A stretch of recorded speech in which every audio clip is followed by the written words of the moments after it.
Assalamualaikum warahmatullahi wabarakatuh.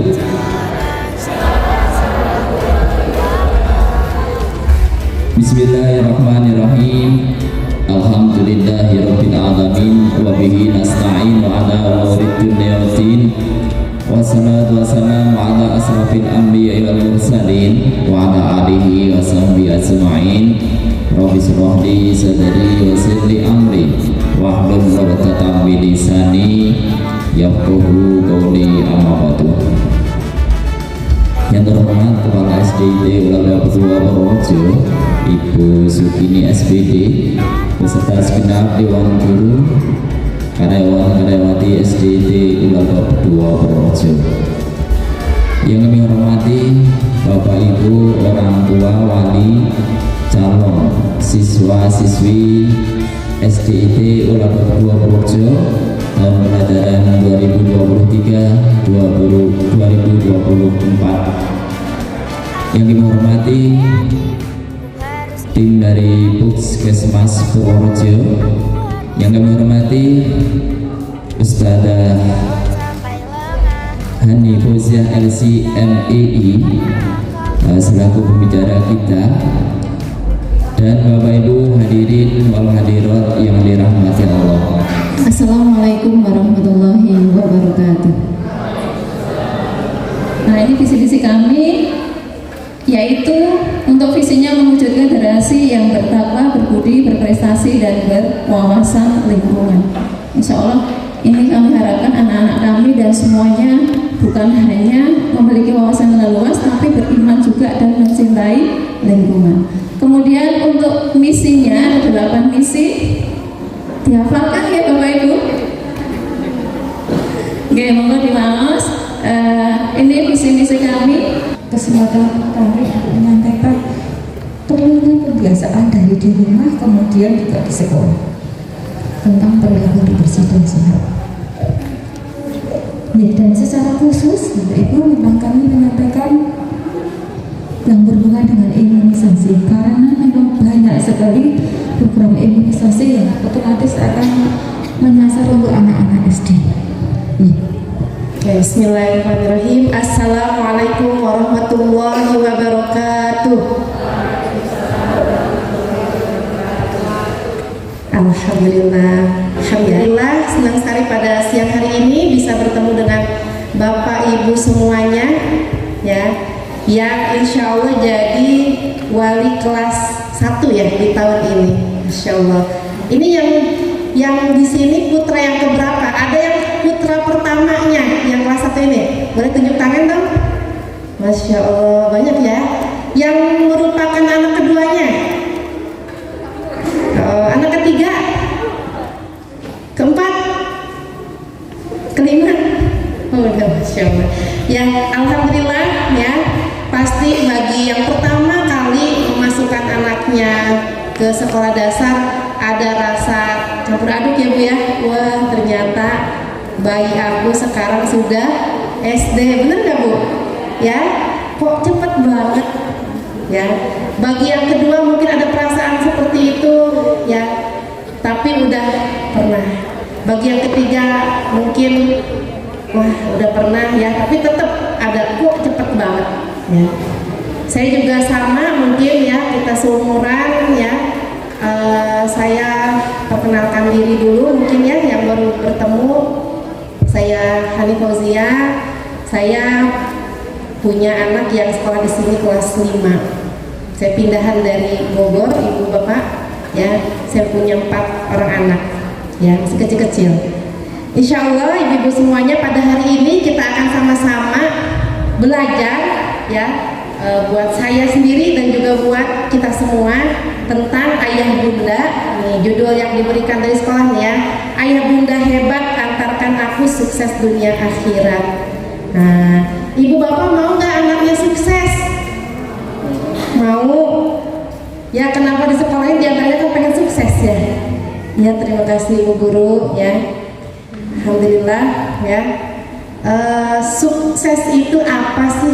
Coba mungkin ada peserta yang mau kasih jawaban dong ya.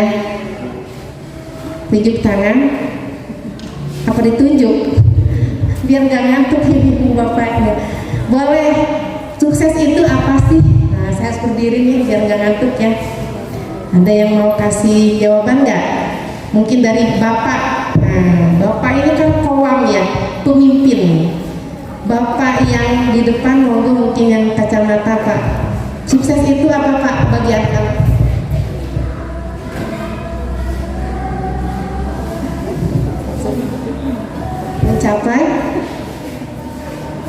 Mencapai yang dicita-citakan. Dicita-citakan anak apa dicita-citakan orang tua? Orang tua dan anak. Oh, jadi diskusi dulu nih, cita-cita apa ya? Oke. Nah, dari yang di sini deh, yang kerudung hijau yang depan Ibu. Sukses itu anak-anak bisa mencapai sesuatu sesuai dengan keinginan mereka tanpa meninggalkan potretnya sebagai makhluk Allah. Oke, insyaallah ya. Semoga sukses itu apa menurut Ibu? Keberhasilan meraih apa yang diinginkan. Oke, berhubungan dengan keberhasilan ya. Oke, sekarang nih kita temanya sukses dunia akhirat. Ini sesuatu yang mudah, ringan, atau sesuatu yang besar? Besar ya. Jadi pekerjaan orang tua, pekerjaan ibu, pekerjaan ayah, pekerjaan bunda, pekerjaan bapak, mengantarkan anak sukses dunia akhirat itu mudah, ringan, atau sesuatu yang besar? Besar ya, besar ya. Baik, nah sebelum kita masuk membahas pekerjaan yang besar itu, kita lihat dulu. Untuk menghadapi sesuatu yang besar, kita sepakat sukses dunia akhirat pasti besar. Pekerjaan yang lelah nggak Bu? Pasti lelah ya. Mengurus yang dunia aja lelah tuh, tambah yang akhirat lagi ya, pasti. Tapi untuk menghadapi sesuatu yang besar itu, Allah sudah memberikan kita sesuatu modal ya. Kita lihat sedikit cerita Ibu Bapak semuanya ya, tentang bagaimana baginda Rasulullah SAW pernah suatu hari menangis ya. Ketika kapan? Ketika waktu itu dipanggil ya oleh salah seorang istrinya ya, bahwa anaknya yang bernama Ibrahim itu sudah sakaratul maut. Jadi putranya Rasulullah itu yang laki-laki ya, ketiga-tiganya meninggal di usia anak-anak ya. Jadi ada yang namanya Abdullah, ada yang namanya Qasim, yang terakhir namanya Ibrahim. Kebayang ya bagaimana kesedihan Rasulullah SAW, tiga putranya meninggal di usia anak-anak, yang ketiga yang namanya Ibrahim. Ketika itu Rasulullah dikabari bahwa Ibrahim sakit, langsung pergi ke rumah istrinya tersebut ya, Mariatul Qibtiyah. Kemudian di pangkunya ya putra tersebut nafasnya tersengal-sengal, dan Rasulullah menyaksikan sakaratul maut dari anak laki-lakinya, kemudian menangis dan bercucuran air mata. Para sahabat yang melihat itu heran, bertanya, "Ya Rasulullah, kok menangis?" Ya, barangkali ada orang bilang, "Wah, menangis berarti tidak beriman, tidak menginginkan takdir." Rasulullah tanya, "Rasulullah, Anda menangis?" Rasulullah menjawab, "Ini adalah air mata kasih sayang." Ya, air mata kasih sayang yang Allah berikan kepada semua orang tua. Artinya kita memang punya tugas besar sebagai orang tua, tapi kita diberikan sama Allah modal perasaan kasih sayang. Bahkan seorang ibu, seorang ayah, ketika bayinya aja baru berupa tespek, wah, garis 2 udah jatuh cinta tuh, sayangnya udah ada ya kan. Begitu tahu garisnya 2, nah yang hamil pertama dulu gimana? Hati-hati, jangan makan nanas. Benar, gitu nggak? Ya, kenapa ada itu? Karena Allah menanamkan rasa kasih sayang yang luar biasa di dalam hati semua ibu, bahkan hewan sekalipun, ya. Ada cerita seekor terenggiling, mungkin ibu tahu, bapak ibu, terenggiling. Terenggiling itu hewan yang dia itu ada lapisan luarnya keras. Kalau dia dalam keadaan tertekan, dia akan menggulung. Jadi ada di sebuah negara diceritakan ada kunjungan dari sebuah anggota dewan gitu lah ya ke restoran terenggiling, terus dia disaksikan cara mengupas terenggelingnya ya, kita mah jangan lah. Nah kemudian ada satu terenggiling yang begitu dia itu mau dibuka, jadi dia tuh kalau mau dimasak dibuka dulu gini, ditarik. Ini terenggiling nggak kebuka, sampai dipanggilkan tukang masak yang paling kuat, nggak bisa.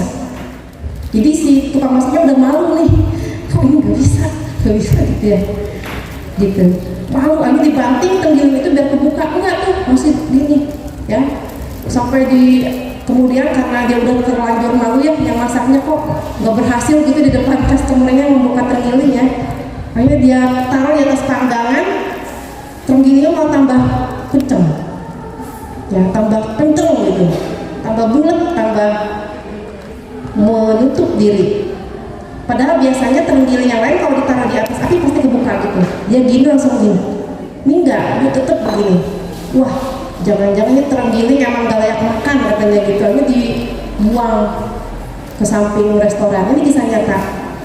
Kemudian udah ya cerita itu, satu pelanggan yang tadi bercerita, yang menulis cerita ini, dia bilang aku ke toilet, kemudian saya lihat terenggiling yang tadi itu udah bercucuran darah di sininya. Tapi dia masih begini.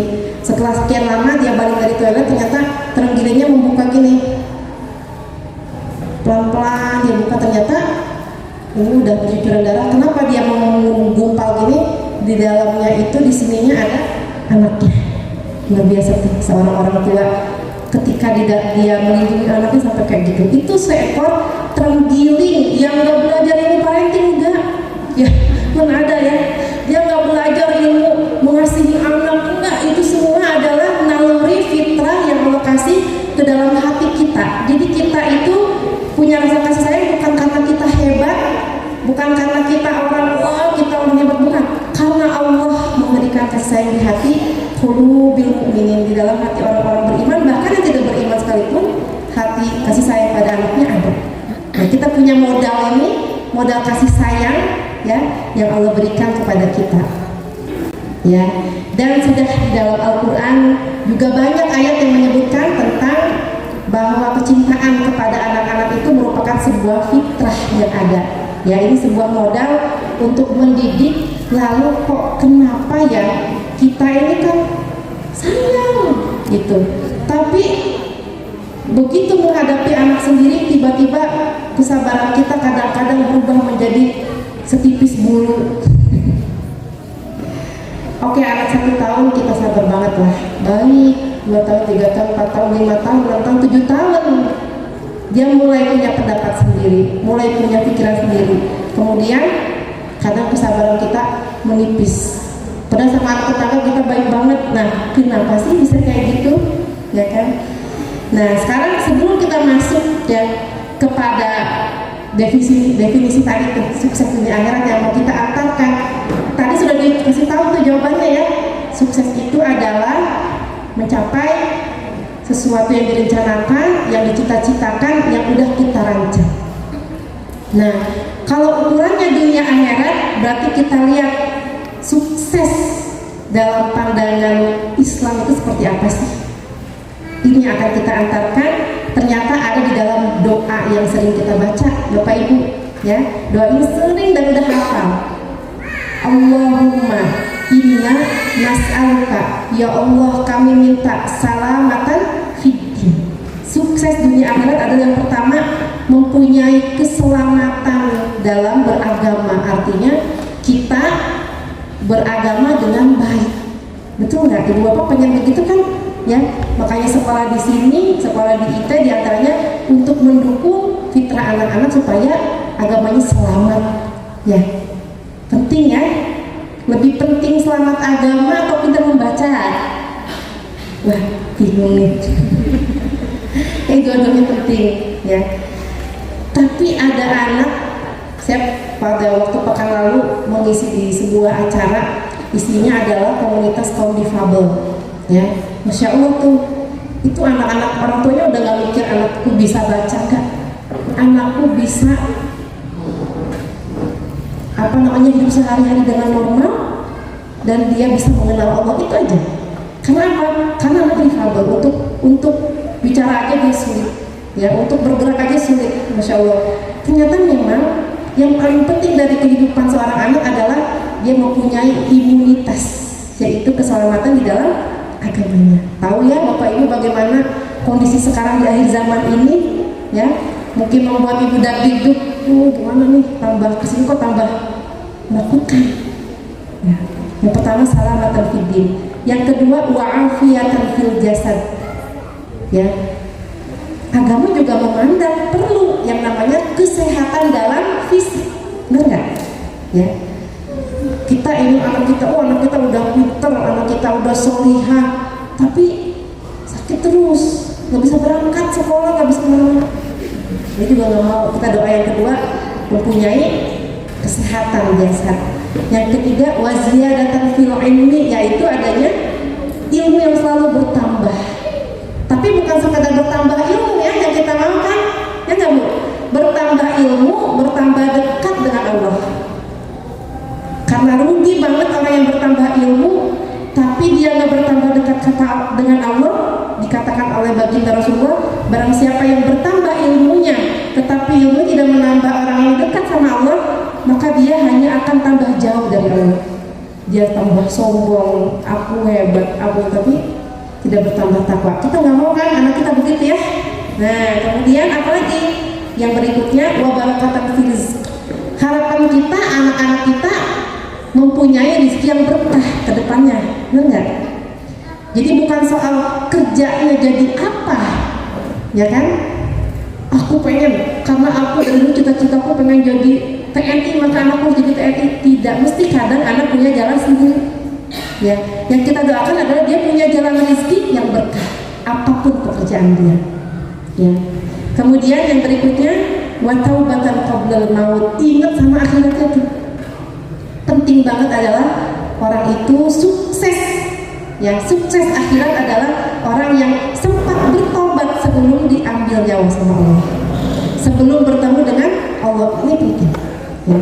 Warahmatan indal maut, dan kasih sayang Allah ketika orang ini dicabut nyawa.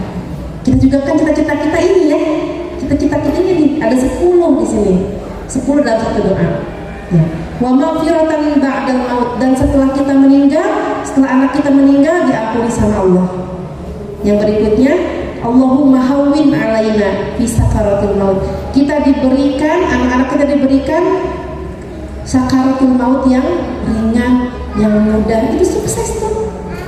Buat apa orang punya kedudukan yang hebat, punya gelar yang luar biasa, punya ketenaran dan penghormatan dari orang di dunia, tapi ketika meninggal dihinakan oleh para malaikat? Nggak mau. Kita nggak mau kayak gitu. Ya, kita nggak mau anak kita cuma jadi anak baik di mata orang tua, tapi nggak baik di mata Allah. Ya kan? Rugi banget. Ya. Kemudian wanajatan minan nar. Ini luar biasa. Akhirat cuma ada 2, kalau nggak surga, neraka, nggak ada yang lain. Ya. Maka yang kita inginkan adalah keselamatan anak-anak kita di akhirat nanti. Makanya perintah Allah kepada para ayah, ya, dalam Al-Quran, qu anfusakum wa ahlikum nar. Tugas ayah yang paling penting adalah melindungi istri dan anak-anaknya dari api neraka. Semua barang yang dibawa ke rumah, semua suapan yang diberikan, itu sangat ngaruh-ngaruh banget ke pendidikan anak. Ya, insya Allah. Ya, jadi ini kita sepakati sukses dunia akhirat adalah 10 ini. Ya, yang lainnya itu adalah pernak-pernik ya. Bentuknya ada mungkin jadi dokter, ada yang jadi pengen jadi ini, pengen jadi itu. Itu adalah jalan-jalan yang ditempuh.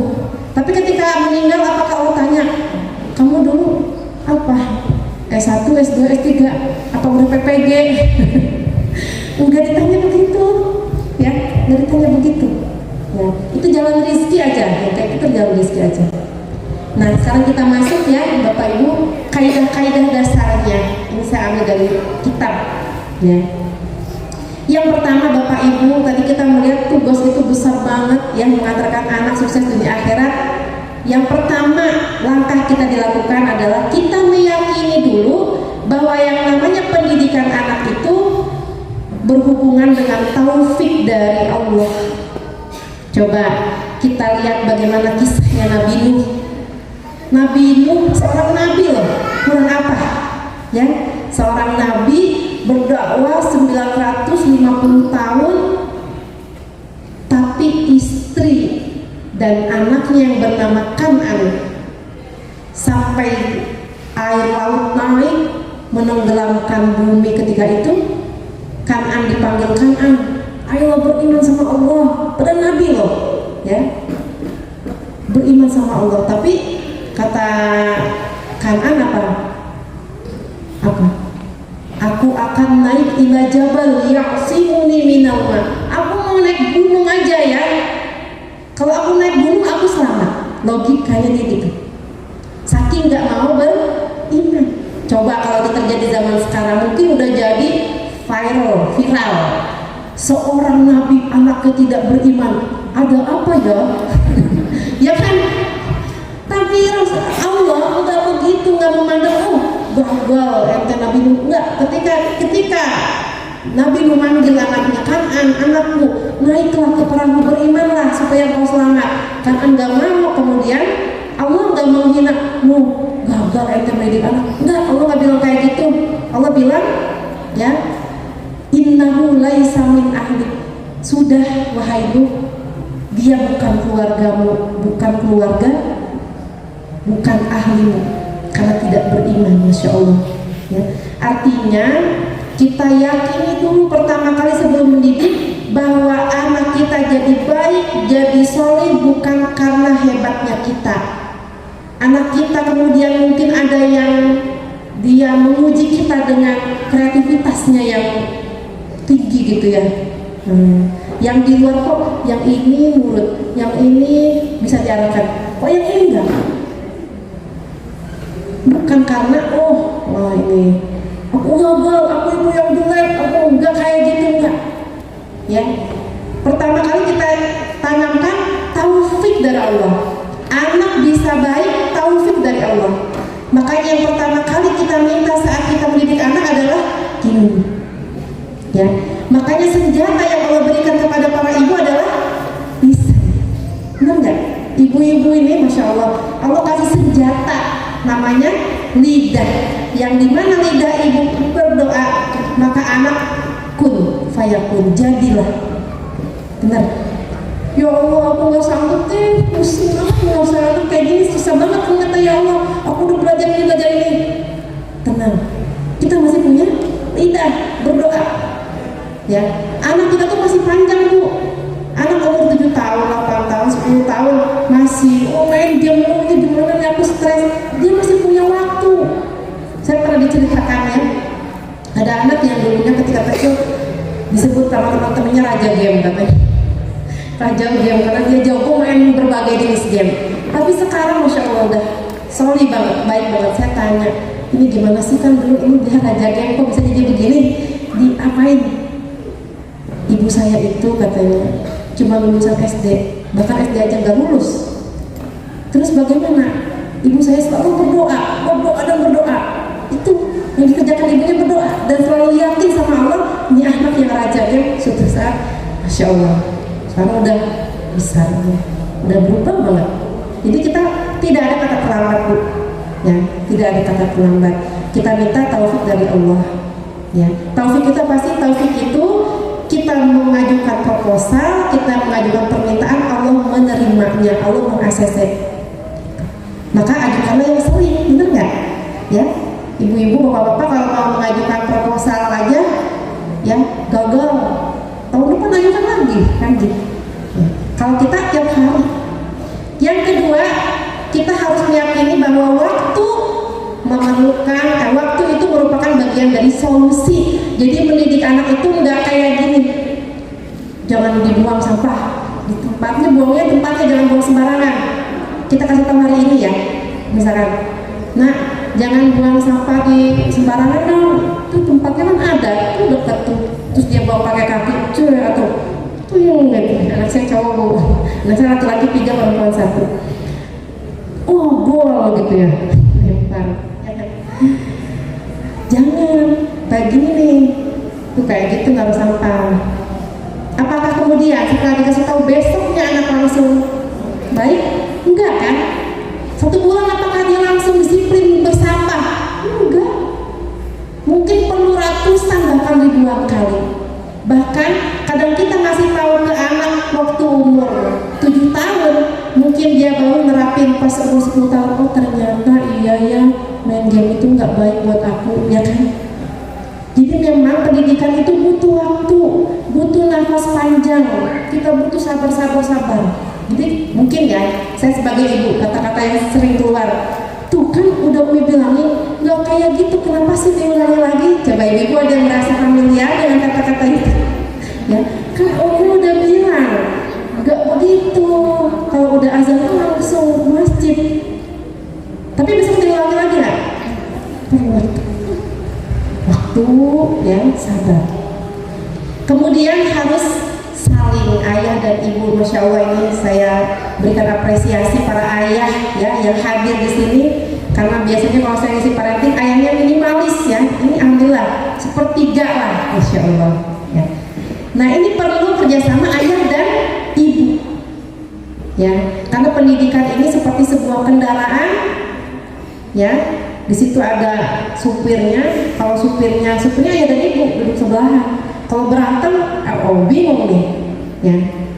Anaknya misalkan punya keinginan, misalkan yang di bawah 5 tahun ya, kalau ibu punya anak yang di bawah 5 tahun, kalau ada keinginan, dia nggak tahu cara supaya keinginan dikabulin, dia tantrum, guling-guling, tahu ya?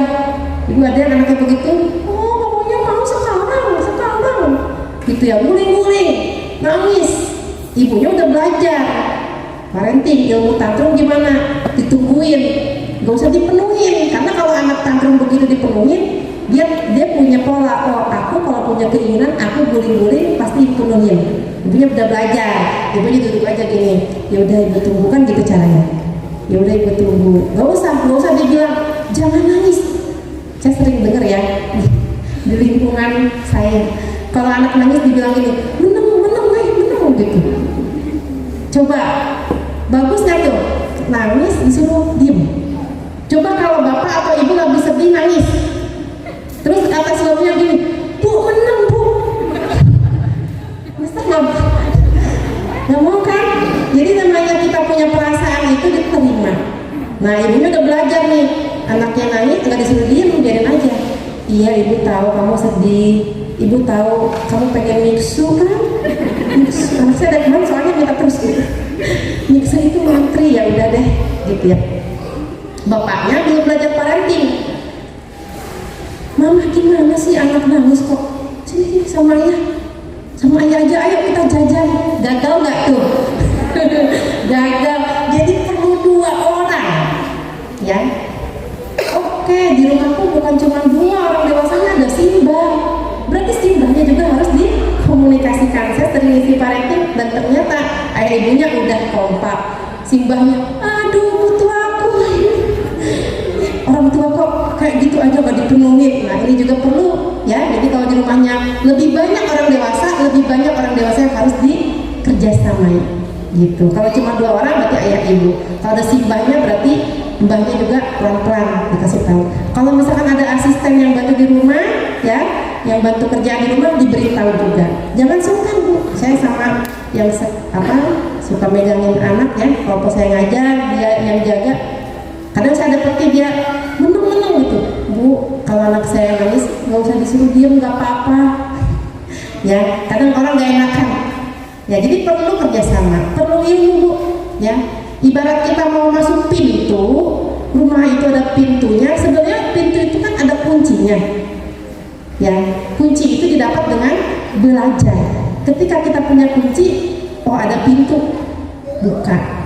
Karena kita tidak belajar, parenting nggak hadir, atau pas parenting ngantuk, atau misalkan nggak mau deh ikut parenting, pusing mumet aku, akhirnya kita nggak punya kunci. Begitu anak kita ada masalah, kita bingung.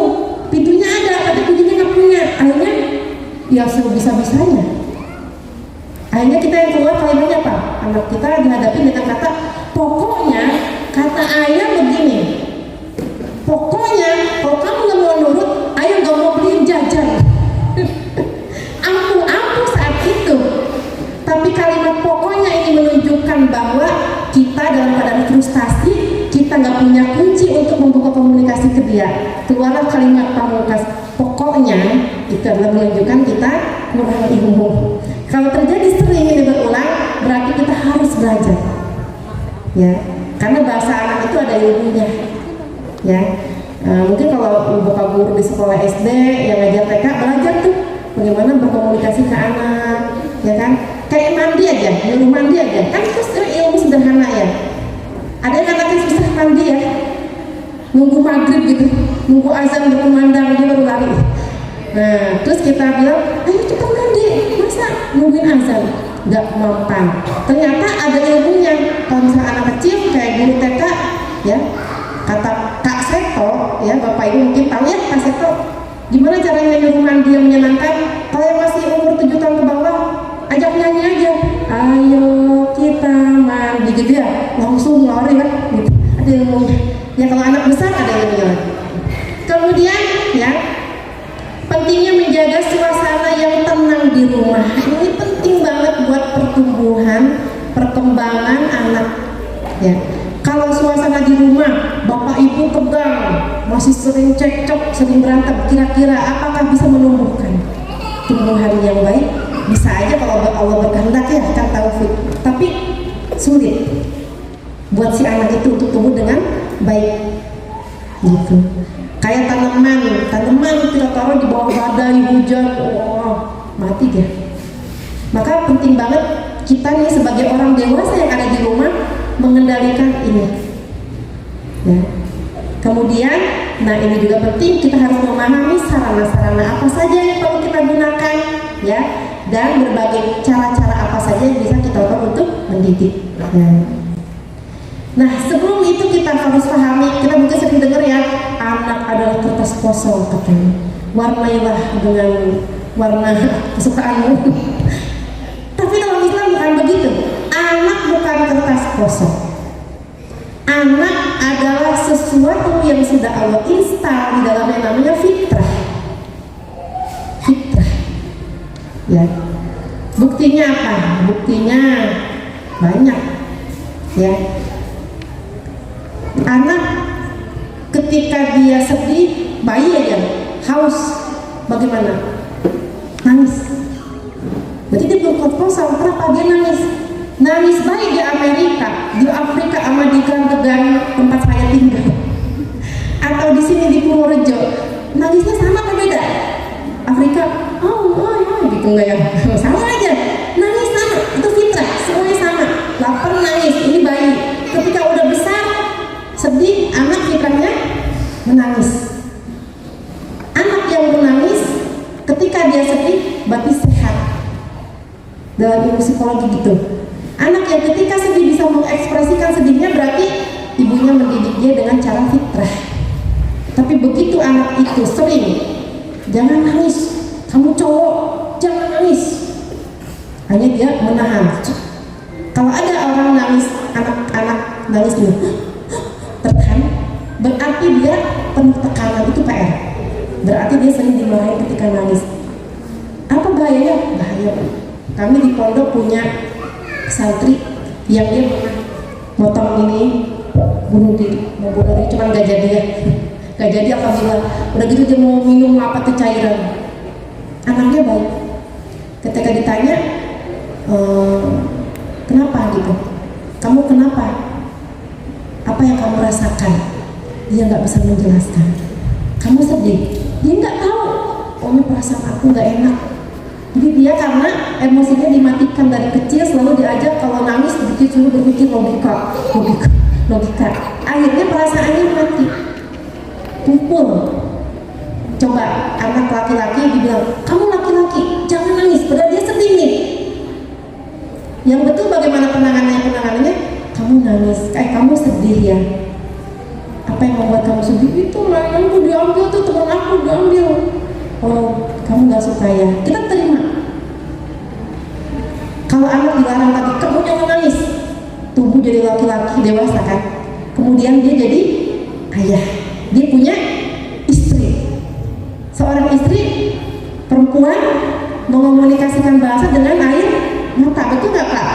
Ya, istrinya gitu nggak? Kalau ada sesuatu, air mata dulu keluar ceritanya, nanti belakang. Kenapa Ma? Kok Mama nangis? Nggak apa-apa kan pasti ada apa-apa tuh. Kemudian karena si suami ini pas kecil suka didikte, jangan nangis, jangan nangis. Ngapain sih nangis? Cemen banget. Apa yang terjadi? Otak dia akan memutar nangis cemen banget. Maka dia bilang ke istrinya, Mama gitu aja nangis, itu kan hal biasa Ma. Enak gak kayak gitu? Jadi yang enak itu fitrah. Nangis anak laki-laki perempuan terima. Ketika dia nanti jadi ayah, jadi ibu, anak dia nangis, sama dia akan mengulang, kamu sedih ya? Diterima. Kan kita pengennya gitu ya. Ibu pengen gak pas nangis suaminya, Mama kenapa sih nangis? Oh Mama sedih ya? Kenapa?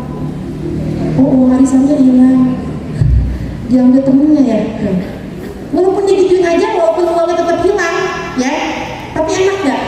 Enak. Beda kalau reaksinya, Mama, uang warisan cuma 100.000 nih, Bapak ganti. Walaupun diganti, tetap sebel gak? Reaksi. Anak belajar reaksi dari ayah dan ibu. Jadi tugas kita menjaga fitrah, ya. Sekarang kita lihat bagaimana ngaruh banget yang namanya ayah, ibu di rumah itu yang membentuk seorang anak. Ayahnya ini dia lihat anaknya menggambar, dinding, dimarahin, pergi ke kamarmu sekarang, maka anak itu ketika menghadapi temennya dia kayak gitu. Sekarang kalau reaksi ayahnya beda.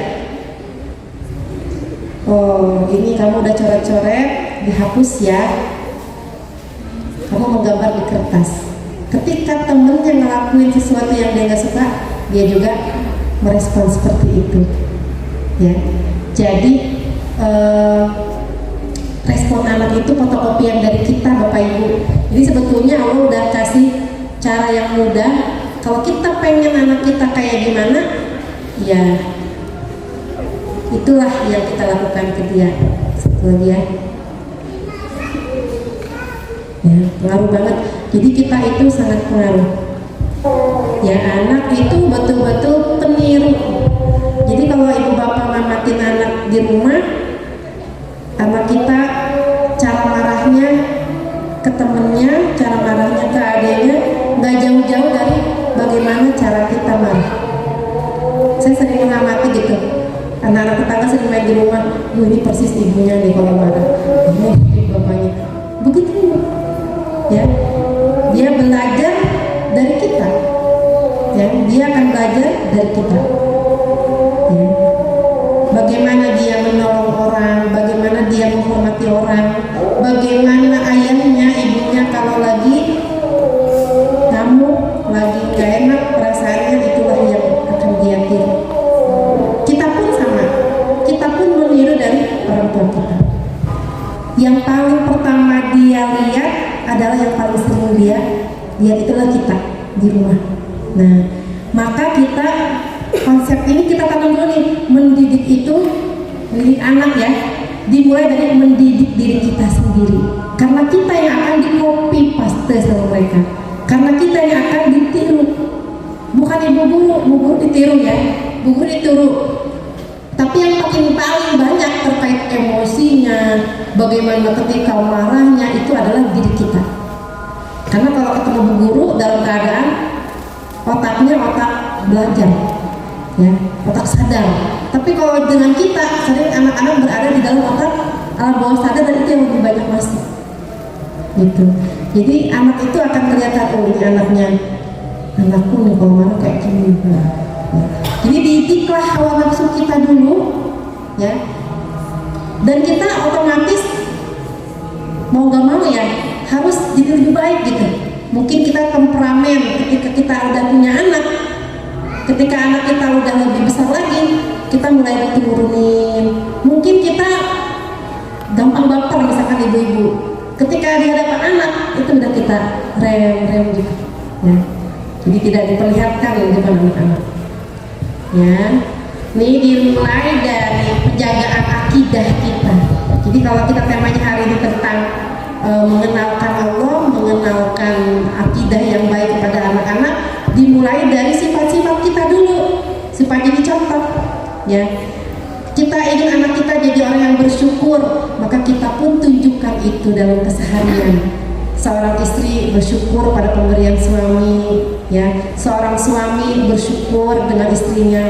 Anak belajar bersyukur, ya. Ini banyak, tapi waktu kita terbatas ya Ibu ya. Kemudian bersabar, anak akan belajar dari kita, ya. Anak yang sabar belajar dari orang tua yang penyabar. Ketika menghadapi masalah, ya, kita pasti akan teringatlah memori-memori pas kecil kita, bagaimana orang tua kita dulu begini, itu terekam di alam bawah sadar kita dan kita menjadi sama gitu, ya, kurang lebihnya.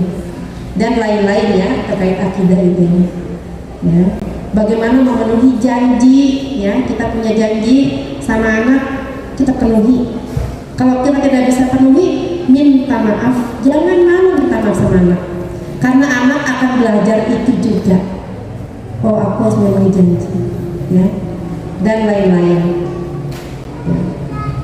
Nah, untuk mendidik tentu saja kita sebagai orang dewasa kita butuh yang namanya kematangan emosi, ya. Kita menikah, apa ketika langsung menikah langsung emosi kita berubah dari yang labil menjadi matang? Langsung kan, ya. Sampai umur sekian puluh pun emosi kita kalau nggak diasah itu kan segitu-gitu aja.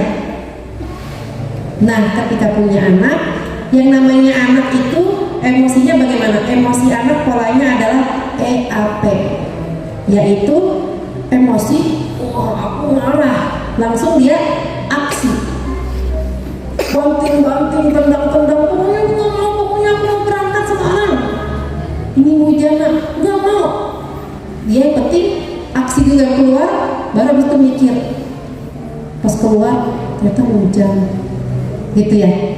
Nah, kita sebagai orang dewasa kalau pola berpikirnya sama kayak anak masih begini, dia emosi, kita kesulut emosi, langsung naik pitam, langsung aksi. Makanya jangan kayak gitu. EAP ketemu EAP yang ada berantem. Makanya kan kata ayah juga begitu. Ayah sih begitu. Karena apa? Yang tidak matang ketemu tidak matang. Makanya mengasuh itu perlu banget yang namanya kematangan emosi. Kita rubah untuk kita, ya, walaupun kita pun masih ada begitu ya, ya sebagai manusia. Nah, kita rubah. Bagaimana Rasulullah SAW mengajarkan? Kalau kita marah, kalau kita emosi, suruh wudhu, suruh ini. Nah, mungkin itu bisa kita terapkan, ya, sangat mungkin kita terapkan.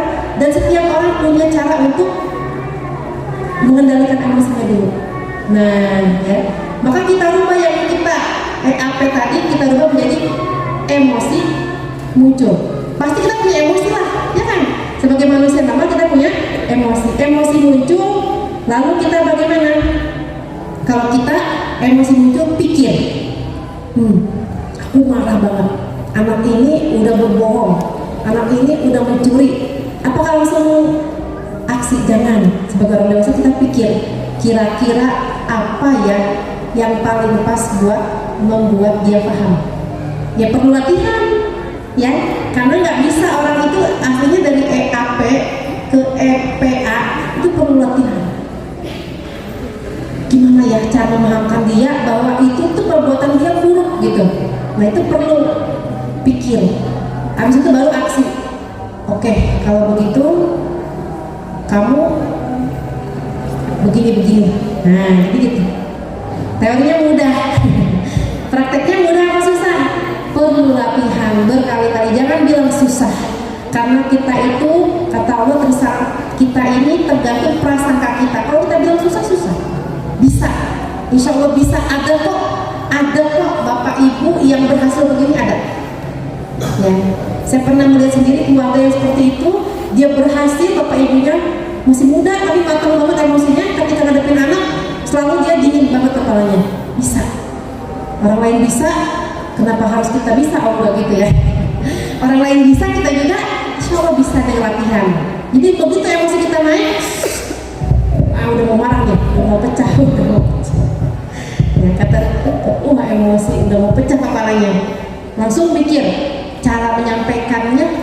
amin. Kan tujuan kita kan ingin mengubah sesuatu yang tidak baik ini jadi baik, ya kan? Tapi karena kita keburu aksi, keburu panjang gak tuh? Ya. Kita kalau ngomel meluapkan emosi, bener gak? Malah yang keluar panjang. Kalau ibu panjang gak? Panjang. Ada 1 detik, lebih 1 menit ada. Kalau kasusnya besar lebih dari 1 menit. Ternyata kata ahli otak, Ibu Aisyah Dahlan, ya kan? Yang ditangkap itu hanya 10 detik pertama, berarti yang sisanya udah capek.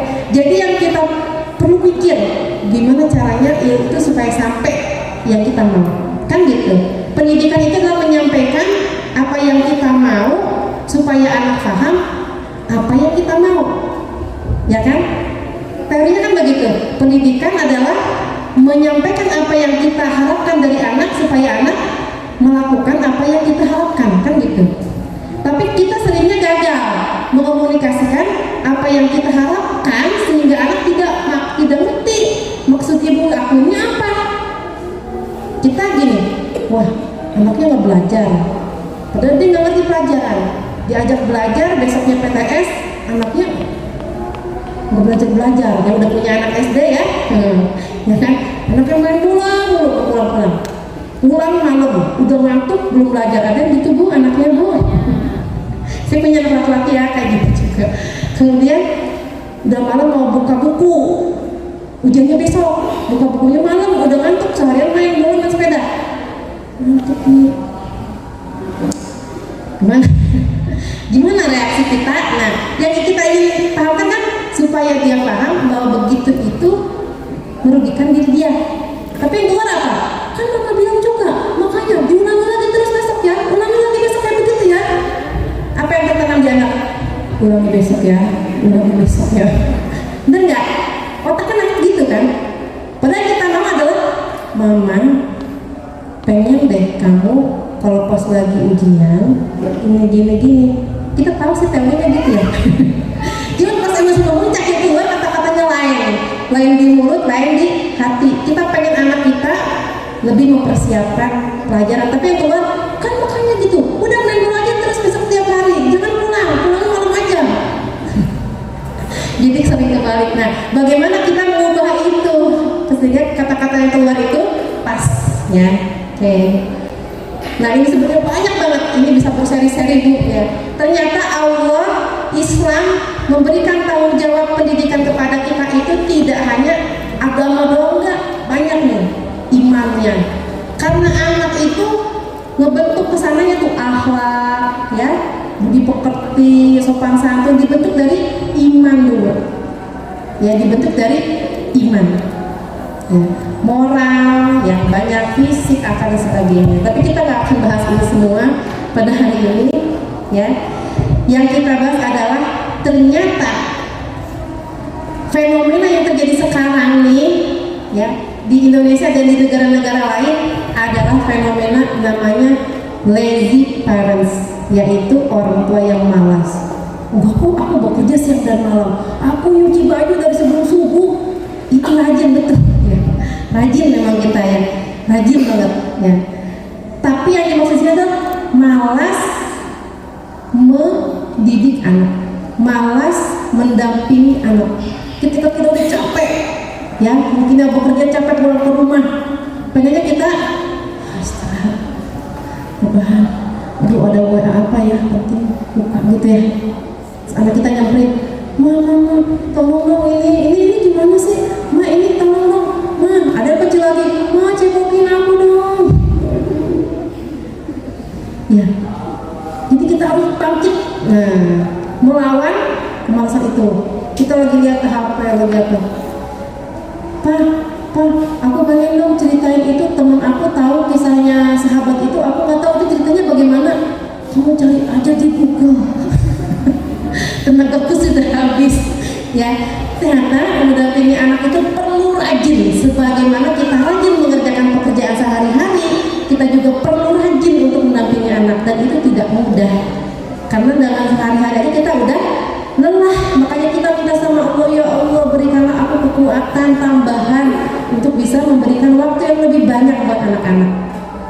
Ya, gitu. Jadi memang fenomena sekarang ini banyak ortu yang lazy. Banyak contohnya. Saya sehari-hari juga di TK ya, di TK juga, di pondok juga, di MA, itu sering mendapati di TK kayak orang tua yang kasih aja HP lah gitu, kasih aja HP biar anaknya menang, biar anaknya anteng katanya gitu ya. Karena apa? Karena ya ribet lah, aku mau ngerjain yang lain gitu. Ternyata memang perlu sebuah kerajinan untuk ayo main bola bareng ayah, ayo main sama ibu, main lego-legoan. Buat kita sepele bu, ya, nemenin dia main lego, main susu-susu, main rumah-rumahan, ya kan? Masih ada yang ibu sering nemenin anak main, sering, masya Allah pahalanya besar bu, ya, pahalanya besar banget nih, ya, saya kasih lihat, masya Allah, pahala bagi bapak ibu ketika nemenin anak, ya. Loading ya. Dalam hadis Rasulullah SAW bersabda, siapa yang memiliki anak hendaklah ia bermain bersamanya, bukan dikasih HP. Ya, dalam hadis Rasulullah bersabda, ya, siapa yang menggembirakan hati anaknya, maka ia bagaikan memerdekakan seorang budak. Menggembirakan. Ya. Dalam hadis lain juga dikatakan, siapa yang bercanda untuk menyenangkan hati anaknya, ya, maka ia bagaikan menangis karena takut kepada Allah. Tuh subhanallah. Jadi ibu nemenin anak main, bapak nemenin anak bercandaan di rumah, itu semua pahala, masya Allah. Dan semua itu merupakan kebutuhan dasar dari anak. Jadi jangan, aduh lagi males bangkit, ayo mau main, ayo ditemenin. Sampai jam berapa? Ya, temenin. Ya, kita langsung. Nah, sebelum kita mendidik, ngajarin, melatih, anak butuh yang namanya kebutuhan dasar. Kalau ini nggak terpenuhi, dia akan cari di luar, cari di orang lain, cari di tempat lain. Kebutuhan fisiologis tadi ya, perasaan dia, ya, kebutuhan biologis, kebutuhan apa dia, kalau dia tidak makan di rumah, dia akan jajan kan gitu ya sederhananya. Kalau dia tidak dapat kenyamanan dari orang tua, misalkan dia nangis, ibu nangis, pasti cari ibu, bener nggak? Anak pulang dari sekolah nih, assalamualaikum, apa yang dia pertama cari? HP apa ibu? HP aku mana? Waktu itu bahaya. Mama di mana? Mama di kamar mandi. Ma, tadi aku di sekolah. Berarti itu masih sehat anaknya kalau masih nyari ibu. Begitu dia bertemu dengan ibu, dia mau curhat, pasti tuh, ya kan? Apa yang kita lakukan? Terima curhatnya dia. Jangan, entar, mama lagi ngulek, nanti dulu. Masih mending kalau nanti dulu, tapi nantinya bener. Udah selesai ngulek, apa sih kamu mau cerita apa sih? Iya, aku di sekolah. Dia pulang membawa sampah emosi. Bener nggak? Ibu-ibu aja, bapak-bapak, kalau habis pergi dari luar, ketemu masalah kantor, ketemu masalah di jalan, masalah sama teman, numpuk, ya kan? Sampah emosi. Butuh disalurkan nggak? Butuh. Istri pulang dari mana-mana, ketemu suaminya, bisanya ngapain? Cerita apa diem? Apa diem aja? Mama dari mana? Dari luar. Cai jarang. Ibu-ibu, tahu nggak tadi itu teman arisan aku, masa ada yang sakit ini? Pernah gitu doang diceritain ya. Tapi itu perlu. Anak juga sama. Dia dari luar membawa sampah, emang dari sekolah. Di sekolah emang nggak ada masalah, ada. Dijahilin, dikucil, nggak bisa baca, tulisannya kecil. Atau matematika susah kan, itu semua tuh. Nyampe di rumah, tugas ibu adalah memberikan kenyamanan. Kalau enggak nih, kalau enggak dapat dari ibunya, mama, ibunya, ntar aja dia, pusing mama lagi ribet, ngerjain ini tugas dari sekolahan. Akhirnya nggak dipenuhi. Ada anak-anak yang teralihkan ke benda. Contohnya dia punya bantal guling yang nggak mau dicuci bertahun-tahun, ada yang begitu. Itu karena dia tidak mendapatkan kenyamanan psikologis dari orang tua. Dia nyari guling, ada yang punya boneka, katanya kalau dicuci bonekanya anaknya sakit. Itu tuh pengaruh itu tuh, ya, karena dia nggak dapat kenyamanan, dia nyari di benda-benda yang dia peluk. Dan saat dia nggak sedih, dia ini ada yang cerita ke kucing gitu. Itu karena nggak tersalurkan, ya. Maka tugas kita menjadi orang yang pertama kali menyambut emosi itu. Insya Allah jadi anak yang fitrahnya sehat, ya, rasa aman.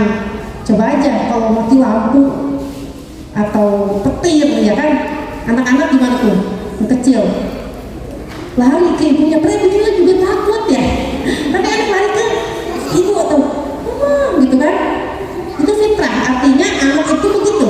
Maka kita perlu memberikan respon. Makanya Rasulullah mengajarkan yang namanya mendidik anak, penting banget yang namanya cium, mencium anak, usap, itu kan ada tuh. Kalau kita punya, ya, ini teori di TK ya, teori di TK aja begitu. Kalau ada anak yang susah banget nurut, anak yang sering banget membakar, bagaimana caranya? Berikan lebih banyak usapan. Dan kalau di TK nggak dicium, ya. Usapan. Kalau di rumah berarti bapak ibu bisa berikan lebih banyak ciuman dan usapan. Saya punya anak yang nomor 2, itu ketika kecil dia itu orangnya apa? Kan kalau anak yang suka tantrum, yang marah-marah, guling-guling itu anak ekspresif, ya, anak ekspresif bagus, ya, sebetulnya itu bibit yang bagus. Ekspresif bisa mengemukakan perasaannya dengan terbuka, dia nggak dipendam. Jadi dia ketika marah, tetangga-tetangga dengar semua gitu, ya.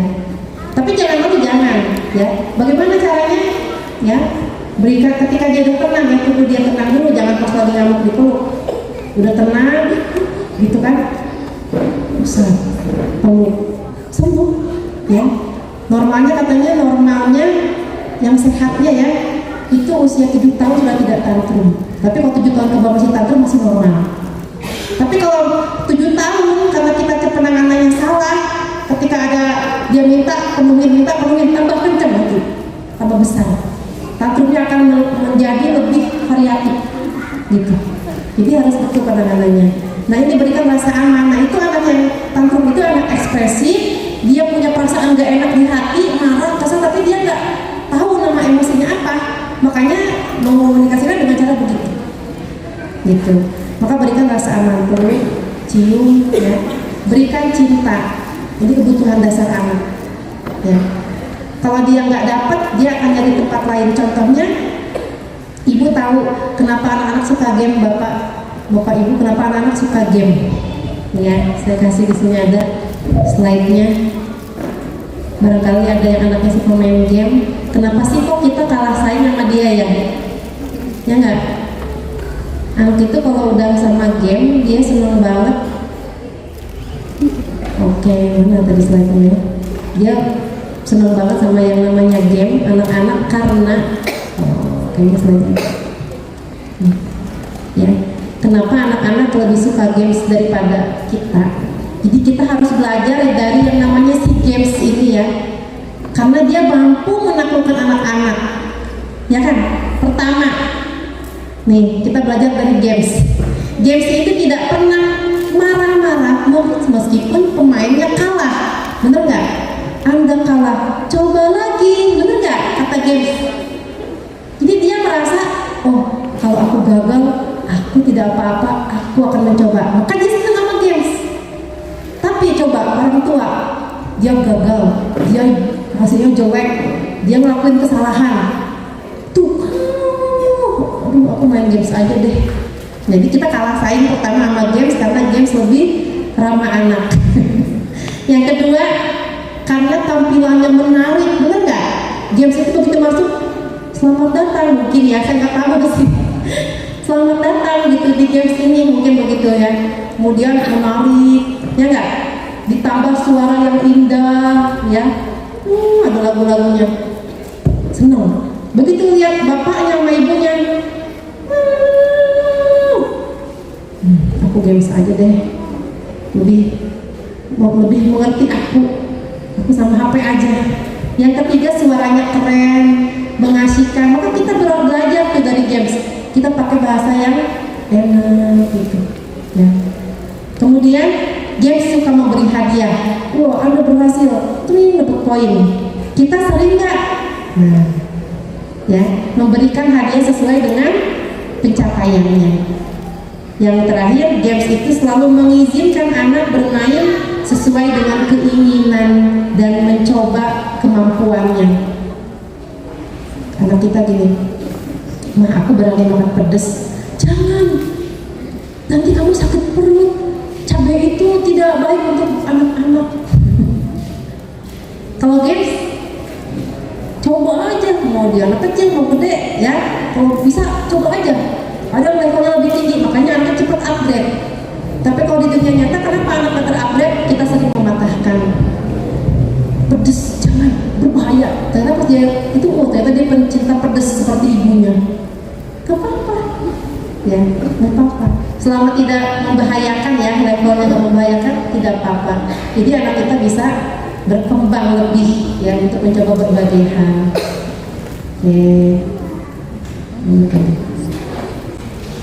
Kebutuhan dasar, anak ingin dihargai. Anak ingin dihargai. Makanya anak sering menyampaikan itu ya, sering menyampaikan cerita ya. Tadi aku di sekolah gini loh, ya. Apakah kita perlu mengapresiasi? Perlu.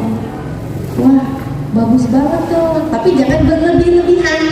Mengapresiasi tidak boleh berlebih-lebihan, karena kalau berlebih-lebihan nanti dia jadi haus apresiasi. Ya, jadi standar aja. Wah, bagus tuh, keren banget. Ya, Umi nggak bisa loh gambar seperti itu. Ya Bunda, kamu bisa gambar seperti itu. Gimana tuh caranya? Nah, ingin dihargai. Ketika anak di rumah tidak dihargai, dia akan mencari tempat atau komunitas yang membuat dia dihargai. Contohnya di kalangan remaja, di rumah jangan dihargai, karena dia di rumah tidur terus, nggak bantu-bantu, bangun. Begitu bangun, nonton terus, dia kesel. Di rumah aku bukan apa-apa. Hanya dia pergi ke komunitas dia, walaupun teman-temannya bandel, ya, dia senang. Kenapa? Karena teman-teman bandelnya begitu dia datang, raja kita datang, benar nggak? Dia betah di situ. Kenapa? Karena semua manusia ingin dihargai. Jadi bagaimana supaya anak kita itu takut sama kita, berikan dia penghargaan yang cukup. Apapun itu, termasuk privasi, ya, termasuk kepemilikan. Misalkan nih, ya, dalam Islam kita udah kasih baju ke anak. Ini bajumu. Lebaran tahun depan baju dia udah gak cukup, karena anak kita udah tambah gede cepet ya. Kemudian tiba-tiba baju ini dipakai adiknya. Apa kita minta persetujuan dia, tahu dipakai adiknya, boleh nggak? Nggak boleh, karena itu sudah kita berikan ke dia. Dalam Islam nggak boleh. Harus bagaimana? Nah, baju ini kan sudah kecil ya. Iya, coba kamu pakai. Udah nggak cukup mah, ini mah udah kecil. Kamu nggak mau pakai lagi? Ini sayang sih, ya. Kasih buat adik kamu boleh nggak? Yuk buat dia aja. Boleh. Kenapa? Menghargai kepemilikan, supaya dia menghargai juga kepemilikan orang. Ya, kita minta izin. Dia punya pulpen nih, kita kan beliin dia pulpen, berarti jadi milik dia. Ketika kita mau pakai pulpen dia, nah, mama pinjam pulpen. Bilang, pinjam ya, gitu. Penting supaya dia akan begitu juga sama orang lain. Ya, insyaallah ini banyak hal ya, menghargai dan memberikan aktualisasi diri kepada anak-anak. Sama. Kita lanjut, skip aja ya, waktunya terbatas nih. Oke, nah sekarang kita masuk sedikit ya, bagaimana sih menanamkan kepada anak-anak itu biar apa? Anak beriman itu apa dulu yang kita tanemin? Diajarin ilmu atau apa? Kita kan pengen anak kita jadi baik, bukan karena kita tapi karena nurut sama Allah ya, benar nggak? Nah, bagaimana caranya? Ternyata tidak dengan ceramah, ya. Anak-anak tidak dengan ceramah. Bagaimana? Dengan di sini mengenalkan anak dibuat jatuh cinta kepada Allah. Maka usia 1 sampai 7 tahun otak anak kita imajinasi banget dong, ya kan? Kalau ngegambar imajinasi, yang diomongin imajinasi. Makanya anak umur 1 sampai 7 tahun di dalam Islam tidak boleh dibilangin yang menakutkan tentang Allah. Misalkan anak-anak coret di dinding, lu boleh coret di dinding, nanti Allah marah. Gak boleh. Coba ada hadisnya gak atau di Quran? Siapa yang mencoret di dinding nanti Allah marah? Gak ada. Allah gak ngelarang coret di dinding, enggak. Ya kan? Nanti kita bohong ya.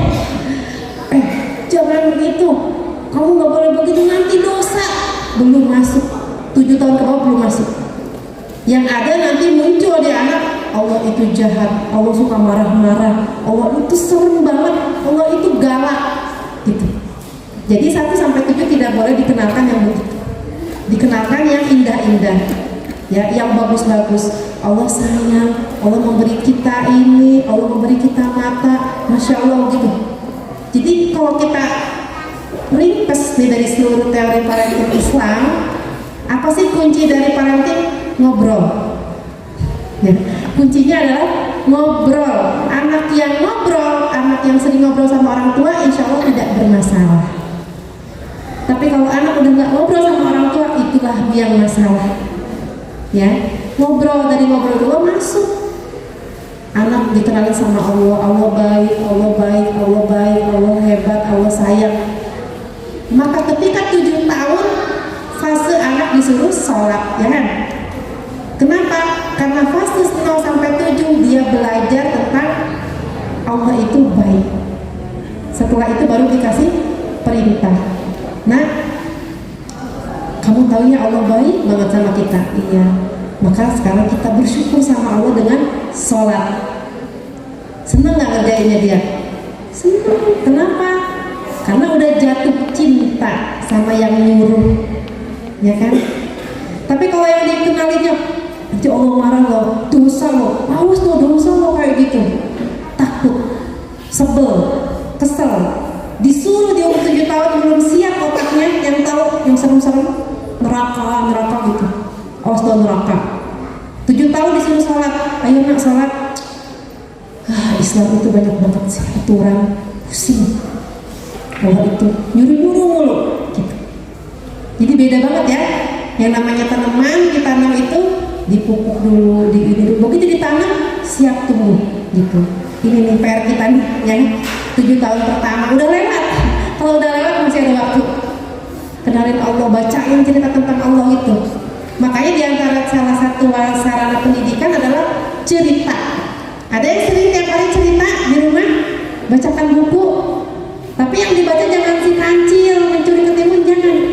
Ya, dibaca kisah-kisah Rasulullah, kisah-kisah sahabat. Jadi di situ dia punya banyak versi teladan. Oh, kalau baik begini. Oh, kalau Rasulullah begini. Kalau kancil kan nggak baik tuh. Kancil mencuri ketimun doang loh yang dicuri kancil ya, ya kan? Jangan diberi ampun, kan serem tuh. Ya, kancil mencuri ketimun, jangan diberi ampun. Berarti nanti kalau ada orang punya salah sama anak kita, jangan diberi ampun dia. Nggak baik gitu. Jadi jangan ajarin yang gitu ya. Nah kalau ini udah masuk, ketahuan udah masuk, iman udah tertancap, maka dia kuat fondasinya. Sulit ditembus oleh perusak-perusak yang lain. Walaupun dia lihat TV, walaupun dia lihat HP, tapi iman udah tertancap. Oh, nggak boleh lihat yang kayak gini. Kan ini tontonan tidak baik gitu. Dari mana? Dari sini. Jadi yang dibangun adalah ini, ya.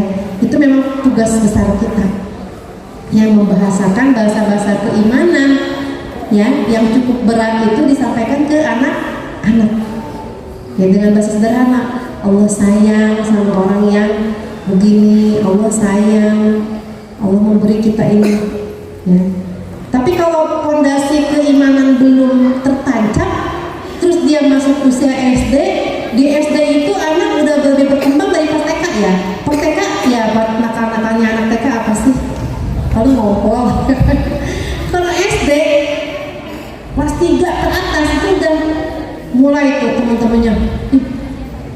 Mi teman anak saya pulang dari sekolah, Mi tahu nggak sosok lelaki yang paling ganteng di dunia siapa? Dia bilang siapa ya waktu itu ya, nama orang Korea gitu, Jimin apa siapa gitu, Jimin apa siapa, dia bilang lah saya nggak tahu namanya ya, si itu Mi, oh Jungkook Mi, orang yang paling ganteng di dunia. Masa sih? Coba kita lihat si Jungkook itu yang mana. Oh ini, yang begini juga banyak di Indonesia, ganteng seperti ini ya. Jadi konten-konten boleh masuk ya. PR-nya menemui di sini. Kalau ini udah masuk ke install iman, ke install Allah Maha melihat, Allah inginnya melihat kita dalam keadaan berbuat baik. Allah tidak suka kalau kita berbuat tidak baik. Allah sedih, Allah marah ya. Tapi kalau yang kecil banget yang belum dibilang marah. Kalau 7 tahun ke atas kita bisa dialog ya, dialog keimanan gitu. Jadi begitu lihat tontonan ya, misalkan anak kita laki-laki, tontonannya Korea yang joget-joget gitu, yang cewek yang bajunya segini, ih malu nggak boleh lihat begitu. Dari mana? Dari sini. Tapi kalau enggak jangan menikmati, karena nggak ada filter. Jadi memang anak kita itu udah ada di zaman medsos, nggak bisa dilarang, nggak boleh main HP, nggak boleh menyentuh HP, nggak bisa. Ya, karena memang anak kita itu dipersiapkan untuk generasi yang melek teknologi. Gitu. HP boleh, berikan benteng di dalam, nggak bisa steril, nggak bisa. Justru yang steril ini bahaya, karena kalau dia steril nggak boleh lihat TV, nggak boleh lihat HP. Begitu dia SMP, SMA pegang HP sendiri, wah, dia nggak tahu bagaimana aku menggunakannya dengan baik, gitu. Ya, jadi yang diperlukan itu imunitas. Tadi ya imunisasi yang beginian ya.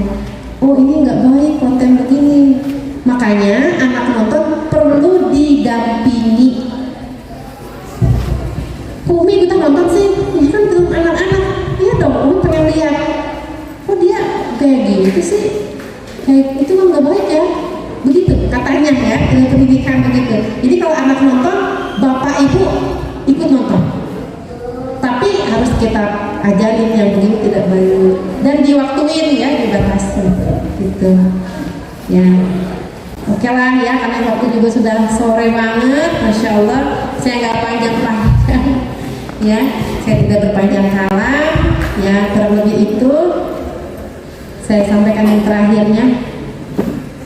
Kita loncat. Nah, inilah PR kita bersama Bapak Ibu ya. Anak kita akan hidup di luar, di dunia luar. Di SD dia akan bertemu dengan berbagai macam anak dengan latar belakang, berbagai macam anak dengan banyak input. Mungkin ada yang di rumahnya pegang HP, ada yang tontonannya ini, mungkin ada yang kata-katanya kasar, ada yang kata-katanya jorok. Masa sih ini kan SDIT ya, kita nggak bisa menghalangi itu ya Bapak Ibu guru ya. Nggak bisa yang namanya omongan kasar itu. Anak saya aja dapat dulu di sekolahnya yang dulu di SDIT juga, SD Tahfiz, teman-temannya baik tapi omongannya bangsat anjir, Masya Allah ya. Dari mana sih kamu dapat itu? Kakak-kakak aku di jemputan, akan dapat, tapi kita nggak bisa ya. Makanya yang paling penting adalah sebelum dia keikat sama yang di luar, ikat dulu sama kita, bonding. Ini yang paling penting. Yang paling penting dari seluruh teori itu selain ngobrol adalah ikatan hati yang kuat ya, karena ikatan ini akan membuat pengaruh yang besar ya pada anak-anak. Oke, efeknya besar banget. Kita geser. Nah, anak-anak yang dia itu lekat dengan ibunya, dekat sama ibunya, ngobrol setiap hari sama anaknya, mendengar curhatan dia, dan sangat efektif ya dalam keadaan anak itu rileks sambil dipijitin. Sederhana kok, dipijitin otak rileks tuh. Makanya kalau sama tukang pijit, Bapak Ibu dipijit ngobrol apa diem? Ngobrol. Keluar nggak curhatan yang selama ini nggak pernah kecurhatin ke orang? Keluar. Kenapa? Rileks. Jadi tukang pijit itu mengetahui rahasia rahasia orang sekampung. Karena iya, kalau sama orang nggak cerita, tapi begitu dipijit, ya kan? Iya, sebetulnya aku tuh punya anak, aku pusing ya. Tuh, keluar. Kenapa? Karena dia relax. Maka sama anak gitu, pijit, cerita, dekat sama ibu. Anak yang dekat sama ibu, perkembangan otaknya 2 kali lebih besar. Ini sudah diuji, ada pakar otak, ibu-ibu dia pakar otak, dia nyusui bayinya, dipasang di sininya alat-alat untuk ke komputer. Kemudian ketika dia menyusui, otaknya langsung tersimbung muncul sambungan-sambungan baru di otak. Karena ketika menyusui itu rileks bayi itu, ya. Disusui kan dikelonin gini, ya kan? Dikelonin, diusapin, senyum, ditatap. Itu langsung sambungan-sambungan otak baru terwujud kalau bayi ya. Kemudian ketika suatu saat si ibu ini kabelnya ketendang, kan dia lagi nyolokin ini alat. Oh no, kata ibu orang barat ibunya ya. Kalau orang sini bilangnya apa? Oh no, gitu kaget. Begitu dia bilang oh no, langsung di sini sambungan itu pada putus. Jadi sangat pengaruh banget yang namanya kata-kata keras, bentak itu membuat otak tek gitu. Nah, mati ya otaknya. Maka kalau dekat sama ibu sering disayang, otak anak akan berkembang 2 kali lebih besar. Nah, penting juga dengan ayah, karena kedekatan dengan ayah menghasilkan ini nih yang namanya stimulasi frontal cortex. Ini besar banget pengaruhnya Bapak Ibu. Anak yang dekat dengan ayah, frontal cortexnya terbentuk dengan baik akan menghasilkan apa? Anak yang mempunyai berpikir perencanaan yang matang, lebih bijaksana, bisa menunda kepuasan. Ada orang remaja tapi segera nggak bisa menunda kepuasan, itu bisa jadi karena faktor kecil takut sama ayah, nggak dekat sama ayah, ya. Kemudian apalagi dia bisa mengontrol diri, jadi anak-anak yang pas kecilnya lebih dekat sama ayah. Maksudnya dua-duanya nih, ke ayah ibu dekat, ke ayah dekat, akan seperti ini, ya. Dan dia lebih bisa membedakan yang benar dan yang salah. Jadi penting banget kedekatan atau yang namanya bonding itu, ya. Setiap hari kita berikan kepada anak yang pertama sentuhan, ya, diusap. Bahkan dalam ilmu-ilmu yang psikologi yang lain dikatakan dari kepala sampai ke tulang ekor minimal berapa katanya 20 detik. Itu akan beda. Coba nanti dipraktekkan ya. Saya udah praktek soalnya setelah dapat pelajaran ini saya praktekkan ke anak-anak saya. Beda banget, lebih mudah nurut, lebih sabar ya ketika lebih sering diusap ya. Kemudian ditatap, ini juga penting bagi seorang anak, kan kita ini segala-galanya, benar nggak? Ya, maka tatap dengan tatapan kasih sayang. Mau tidur, mau berangkat, jangan sampai anak berangkat dalam keadaan stres, panik, itu susah, kasihan ya. Kemudian apalagi ya, tatapan penuh kasih sayang minimal 20 detik, dipeluk, sering dipeluk ya, sering dipeluk. Pengaruh akan meningkatkan kecerdasan anak ya, memproduksi hormon yang baik yang membuat anak menjadi lebih tenang dan bahagia. Dan ada yang lebih dahsyat lagi yang bisa mengeluarkan yang namanya hormon PEA, bukan PA ya, PEA. Apa itu namanya? Phenylethylamine, itu yang ahli-ahlinya tahu. Yaitu suatu hormon yang bisa membuat orang bahagia, melambung bahagia, dan membuat dia jatuh cinta sama orang itu. Apa? Bagaimana cara membuatnya? Ya, merangsang hormon ini. Ya, ternyata mudah, yaitu jadilah orang yang menjadi pahlawan bagi anak. Nggak susah-susah. Oh, buka ini susah banget, Mam, bantuin buka ini. Oh, buka ini. Wah, hebat. Muncul. Lebih sering kita melakukan sesuatu yang di saat dia butuh kita ada, maka kita akan menjadi pahlawan di mata dia. Dan dia jadi cinta sama kita gitu. Jadi datanglah yang sederhana, anak kecil mau cebokin, itu pahlawan loh buat dia gitu. Ya gak? Coba kalau dia gak dicebokin, anak 3 tahun 4 tahun ya kan, dia tetap di kamar mandi. Begitu dia datang, Umi alhamdulillah datang ya itu sederhana, Masya Allah ya. Kemudian terakhir, kita orang tua punya yang namanya sampah psikologis. Maka Maka begitu mau berhadapan sama anak, pulang ke rumah, sampah kita dibersihin dulu, sampah psikologisnya. Jadi menyambut anak dengan sukacita.